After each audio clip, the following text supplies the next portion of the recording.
আসসালামু আলাইকুম আরহামতুল্লাহ। রাজবাড়ী জেলার পাংশা উপজেলার পাংশা ফিলিং স্টেশনের দৃশ্য এটা। শত শত হাজার হাজার গাড়ি সবই সারি সারি এখানে দৃশ্য দেখার অপেক্ষা করছে। দেখুন সারা বাংলাদেশে যে পরিস্থিতি শুরু হয়েছে, এই পরিস্থিতি দেখে পৃথিবীর কোন মানুষ বরদাস্ত করতে পারে? এদের মনে হচ্ছে যেন আকাশ থেকে নেমে আসা আয়াত নাজিল হওয়ার পরে তেল দেওয়া শুরু হবে।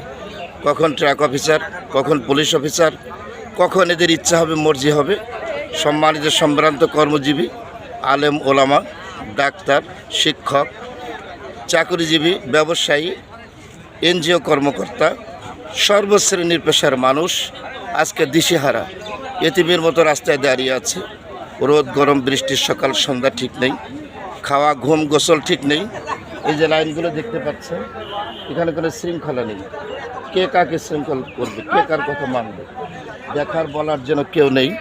এমন একটা পরিস্থিতির মধ্যে সারি সারি দিয়ে লাইন দাঁড়িয়ে আছে।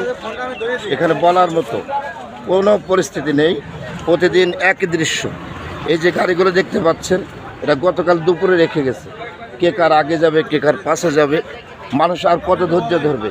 এই উত্তপ্ত গরম, এই পরিস্থিতির মধ্যে দিনের পর দিন গোটা বাংলাদেশ যেন এখন অস্থিরতার মধ্যে চলে গেছে। দেখার কেউ নেই। কোথায় নির্বাচিত প্রতিনিধি, কোথায় রাজনীতিবিদ, কোথায় প্রশাসন, কোথায় নির্বাহী কর্মকর্তা, কোথায় ডিসি মহোদয়, কারো কোনো তোয়াক্কা নেই। সব পড়ে আছে মানুষ। এখন দিশেহারা হয়ে যাচ্ছে। কখন যেন তেলের মতো আগুন জ্বলে ওঠে দেশে। ঠিক এই পরিস্থিতির মধ্যে আর মানুষ এখন দিশেহারা। এটা পাংশা ফিলিং স্টেশনের দৃশ্য। দেখে নিন গোটা দেশের পরিস্থিতি।